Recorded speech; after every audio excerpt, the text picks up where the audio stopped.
Hello viewers, welcome back to my channel. আসসালামু আলাইকুম। কেমন আছেন সবাই? আশা করি যে যেখানেই আছেন ভালো আছেন। আমরাও আপনাদের দোয়ায় এবং আল্লাহর অশেষ রহমতে অনেক ভালো আছি। বরাবরের মতো আবারও চলে আসলাম নতুন আরেকটি রেসিপি নিয়ে।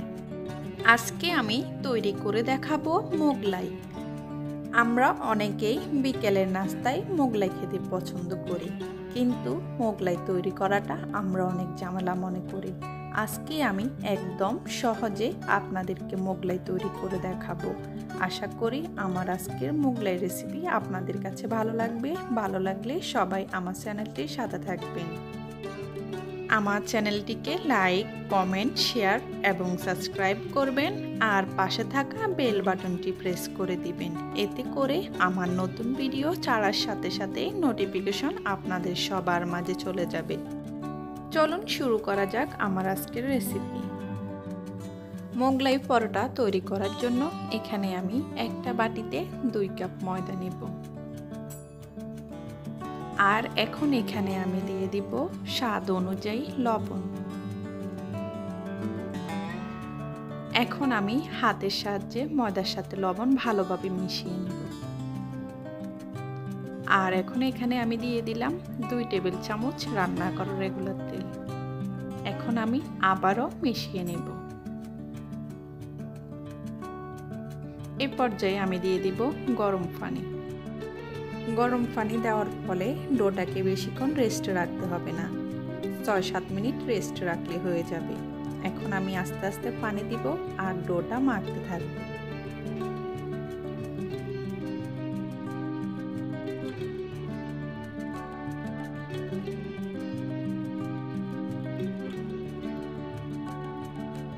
আমি ডোটাকে ভালোভাবে মধ্যে নিলাম। ডোটা বেশি শক্ত হবে না, আবার বেশি নরমও হবে না। আমরা নর্মাল রুটি পরোটার ডোয়ের মতো তৈরি করে নেব। এখন আমি এখানে সামান্য একটু তেল দিয়ে 6-7 মিনিটের জন্য রেস্টে রেখে দিই। এর ফাঁকে আমি ডিমের পুরটা তৈরি করে নেব। আমি এখানে 1/2 কাপ পেঁয়াজ কুচি নিলাম, ছোট সাইজের একটা টমেটো কুচি নিলাম, আর পরিমাণ মতো মরিচ নিলাম। জালটা আপনারা আপনাদের পছন্দ অনুযায়ী দিতে পারেন।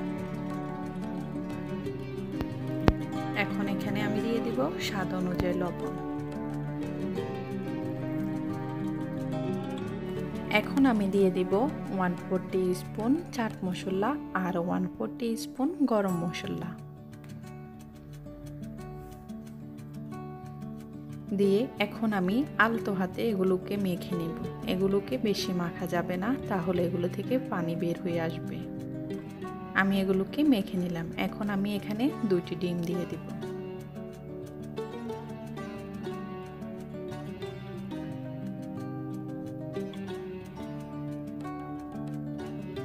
এখন আমি একটা হ্যান্ড উইস্কের সাহায্যে ডিমের সাথে পেঁয়াজ ভালোভাবে মিশিয়ে নেব। আমি ডিমের কোটটা তৈরি করে নিলাম। এখন এগুলোকে একটা সাইডে রেখে আমি মোগলাইগুলো তৈরি করে নেব। ফিরে আসলাম আমি 6 মিনিট পর। এখন আমি ডোটাকে কিছুক্ষণ মধ্যে ছোট ছোট করে আমি লেচি কেটে নেব। আমি এখানে 2 কাপ ময়দা দিয়ে 4টি লেচি কেটে নেব।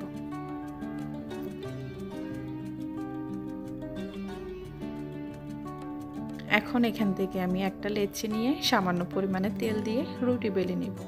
এখানে কোনো প্রকার ময়দা দেওয়া যাবে না, তেল দিয়ে রুটিটা বেলে নিতে হবে।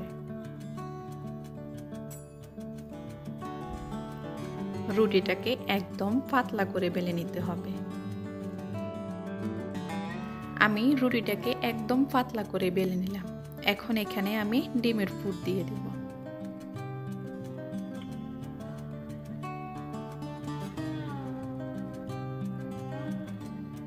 আমি এখানে 3 টেবিল চামচ পরিমাণে ডিমের পুর দিলাম।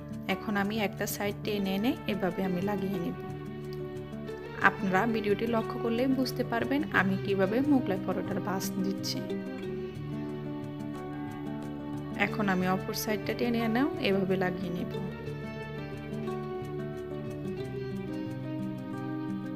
এভাবে আমি 4 ও 5টা লাগিয়ে নেব।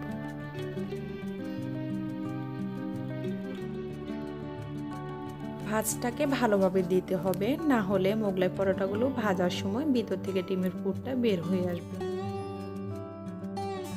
এভাবেই আমি সবগুলো মোগলাই পরোটা বানিয়ে নেব। আমি মোগলাই পরোটাগুলো ভাজার জন্য চলে আসলাম।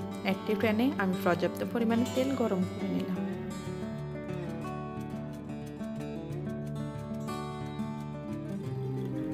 এখন আমি এখানে মোগলাই পরোটা দিয়ে দিলাম। এখন আমি চামচের সাহায্যে তেলগুলোকে এভাবে উপরের দিকে উঠিয়ে দিব।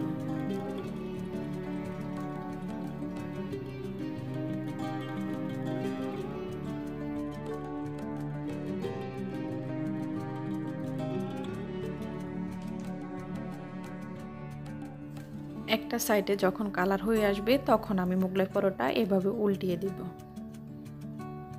এখন আমি গোল্ডেন ব্রাউন কালার করে ভেজে নেব।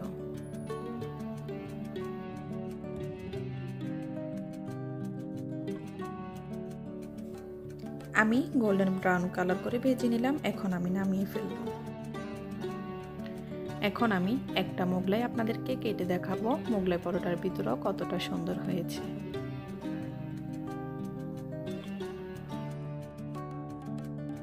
দেখেই বুঝতে পেরেছেন মোগলাইগুলো কতটা পারফেক্ট হয়েছে।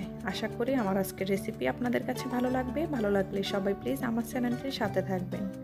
আমার চ্যানেলটিকে লাইক, কমেন্ট, শেয়ার এবং সাবস্ক্রাইব করবেন। আর যারা আমার চ্যানেলটিকে সাবস্ক্রাইব করে এ পর্যন্ত আমার সাথে থেকেছেন তাদেরকে আমার পক্ষ থেকে অসংখ্য ধন্যবাদ। আজ এ পর্যন্তই, দেখা হবে অন্য কোনো দিন অন্য কোনো রেসিপিতে। সেই পর্যন্ত ভালো থাকবেন সবাই, সুস্থ থাকবেন। আল্লাহ হাফেজ।